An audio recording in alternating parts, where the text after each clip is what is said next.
अभी जहां लग रहा था कि शायद आम आदमी पार्टी के अच्छे दिन आ गए हैं और उनके हर एक नेता जो कि दिल्ली लिकर पॉलिसी स्कैम में फंसे दिख रहे थे को रिहा किया जा रहा था, अटकलें लग रही थी कि शायद इसी में एक नंबर आम आदमी पार्टी चीफ और दिल्ली सीएम अरविंद केजरीवाल का आ सकता है। ये अजम्पशंस और तेज हो गई जब सुप्रीम कोर्ट में जस्टिस सूर्यकांत और उज्जवल भुवन की बेंच ने सीबीआई द्वारा अरेस्ट और बेल प्ली वाले पॉइंट्स पर अपना फैसला रिजर्व कर लिया। दिल्ली सीएम अरविंद केजरीवाल जो पिछले 5 महीने से जेल में बंद है के सामने अब कई सवाल आ पहुँचे हैं, जिसमें से सबसे मेन ये है कि उनके जेल में रहने से दिल्ली की एडमिनिस्ट्रेशन भला कैसे चल रही है। ये सवाल अभी कुछ दिनों पहले भी सुप्रीम कोर्ट में जस्टिस अभय एस ओक के सामने आ पहुंचा था, जहां एक एप्लीकेशन में ये स्टेटेड था कि दिल्ली सीएम के जेल में रहने से मुश्किलें काफी बढ़ गई है। पर किसे ही पता था कि ये मामला इतना खराब हो जाएगा कि अब दिल्ली सीएम को उनकी कुर्सी से हटाने की बात सामने आ जाएगी। पर ऐसा ही कुछ बीते दिनों देखने मिला है, जिसने कि लोगों के साथ साथ आम आदमी पार्टी को खूब शॉक कर दिया है। अब जहां आम आदमी पार्टी को पावर से हटाने की मांग हो रही है, तो अंदाजा लगाया जा सकता है कि इसके पीछे बीजेपी का ही हाथ है।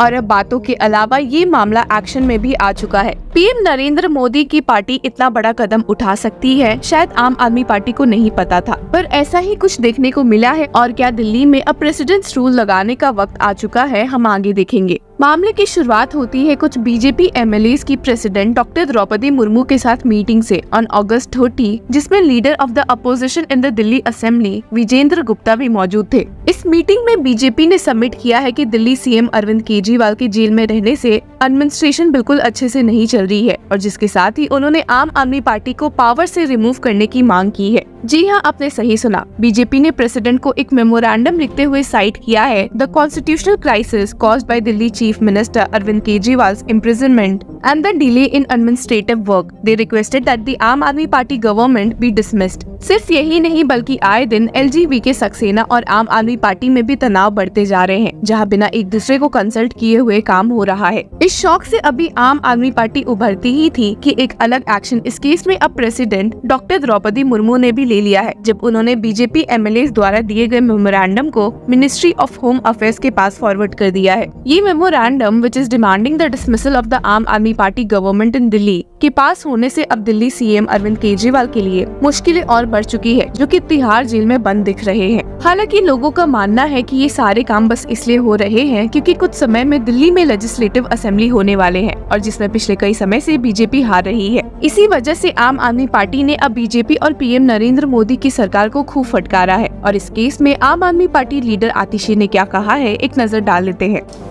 भारतीय जनता पार्टी का एक ही काम है, चुनी हुई सरकारों को गिराने का काम। भारतीय जनता पार्टी जहां जहां चुनाव नहीं जीतती, विधायकों की खरीद फरोख्त करने की कोशिश करती है, चोर दरवाजे से सरकार बनाने की कोशिश करती है। दिल्ली में भी उन्होंने किया, लेकिन सफल नहीं हो पाए। आम आदमी पार्टी के विधायकों को खरीद नहीं पाए, विधायकों को खरीद के सरकार गिरा नहीं पाए। इसलिए अब उन्होंने अपना दूसरा षड्यंत्र शुरू कर दिया है, दिल्ली की चुनी हुई सरकार को गिराने का षड्यंत्र शुरू कर दिया है। लेकिन मैं भारतीय जनता पार्टी को ये बता दूं कि दिल्ली के लोग सब देख रहे हैं। दिल्ली के लोगों को पता है कि अगर उनके लिए कोई एक आदमी काम करता है, उस आदमी का नाम है अरविंद केजरीवाल। अगर उन्हें कोई 24 घंटे फ्री बिजली देता है तो वो अरविंद केजरीवाल देते हैं। अगर उनके बच्चों को अच्छे स्कूल मिलते हैं तो वो अरविंद केजरीवाल की वजह से मिलते हैं। अगर उन्हें मोहल्ला क्लिनिक में फ्री इलाज मिलता है वो अरविंद केजरीवाल जी की वजह से मिलता है। अगर बुजुर्गों को तीर्थ यात्रा जाने का मौका मिलता है तो वो अरविंद केजरीवाल जी की वजह से मिलता है। और अगर भारतीय जनता पार्टी षड्यंत्र रचकर अरविंद केजरीवाल जी की सरकार गिराएंगे तो आने वाले चुनाव में दिल्ली की जनता भारतीय जनता पार्टी को मुंह तोड़ जवाब देगी।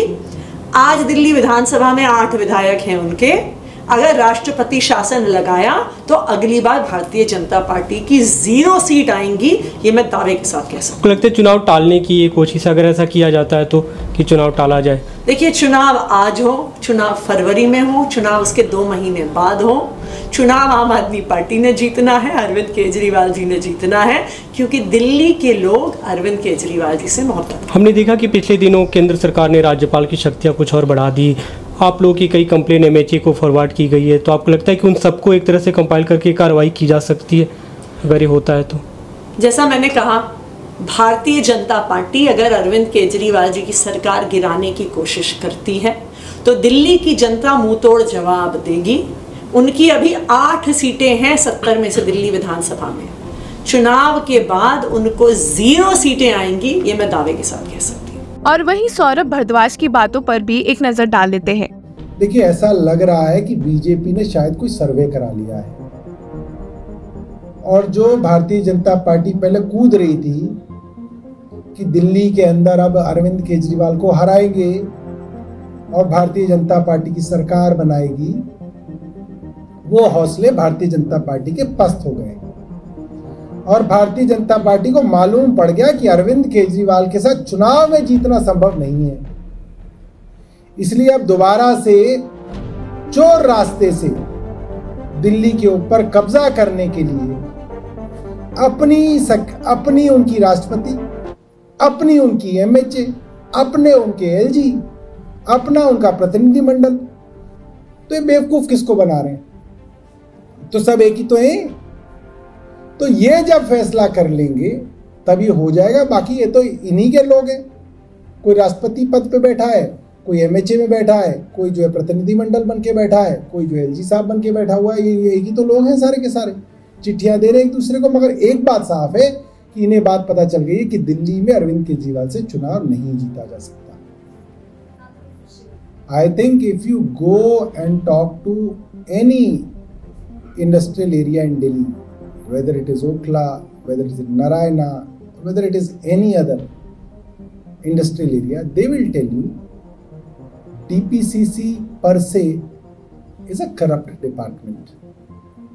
And that is the reason why, in spite of all the compliances, everything remains on paper.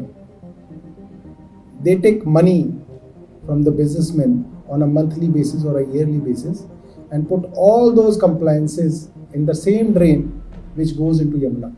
आम आदमी पार्टी लीडर्स के कमेंट्स के बाद अब leader of the opposition in the Delhi assembly Vijender Gupta ने कहा है कि दिल्ली गवर्नमेंट अपना काम अच्छे से नहीं कर रही है, इसलिए उन्हें इस पोस्ट से रिमूव करने की सख्त जरूरत है। Mister Gupta demanded the government's response to the issues raised by them. He said the memorandum highlighted the non formation of the 6th Delhi finance commission, the breakdown of the administrative machinery and the deliberate non implementation of central schemes. जिसके साथ ही उन्होंने state किया है कि the government has repeatedly violated constitutional norms. Aam Aadmi Party should stop playing the victim card and misleading people. लेकिन BJP को फटकारते हुए आम आदमी पार्टी राज्यसभा एमपी संजय सिंह भी नजर आए हैं, जिन्होंने स्टेट किया है कि if BJP feels that it wants to lose quickly, then it should announce the date of Delhi Assembly elections tomorrow itself. We are ready for the elections. अब देखते हैं कि भला दिल्ली सीएम अरविंद केजरीवाल पहले जेल से बाहर आ पाएंगे या उनके जेल में रहने की वजह से उनके हाथ से पावर निकल जाएगी। इस मामले में आपकी क्या राय है, हमारे साथ जरूर शेयर करें। Until then, keep following law चक्रा।